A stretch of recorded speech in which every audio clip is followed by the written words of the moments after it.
all of the popular social programs that we speak of, the deficit would not even recognize that. It doesn't impact it in that way. And secondly, you had a gentleman on yesterday who spoke about the number of people who don't pay taxes at all, but they don't speak to the working poor who go out there and who have to know that they aren't going to get ahead. They aren't going to be homeowners.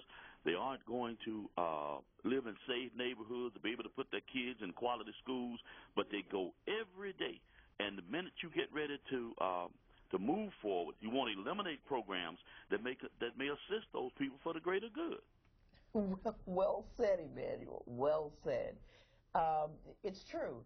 And, you know, if we look at our neighbors across the water in Europe, they're not doing so well with this deficit reduction program only. I mean, the reality is that if you destroy the middle class, destroy the ability of people to go to McDonald's or to go to Target or to take the family out for a movie night or buy school clothes, those people who own these businesses lose out as well. And that's what we're doing. We're eating our own seed by focusing totally on deficit reduction. There's got to be a balanced approach. And I think you said it very, very well. You know, to your point about those hard-working people, you know, I tell you, most of the people who are poor, receive food stamps, for example, they work. 2/3 of the people receiving food stamps, Emmanuel, go to work every single day, but qualify for a food subsidy because their incomes don't carry them above the poverty level. And certainly, I personally know so many people who are working 2, 3 jobs just to make ends meet.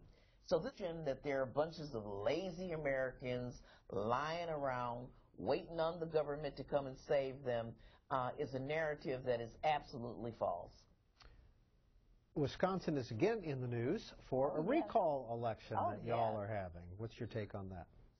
Well, I can tell you that, you know, Wisconsinites have taken this very seriously, Peter.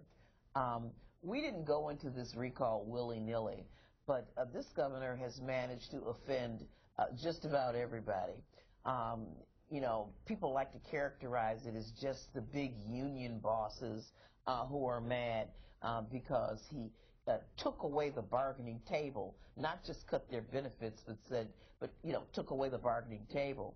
But not only did he do that, he raised taxes on elderly by taking away the homestead tax credit, raised taxes on the hardest working Americans like our gentleman, the previous caller, to which they just referred. I mean, people who get the earned income tax credit, raised taxes on them, even welfare recipients, assessed them $20 a month more.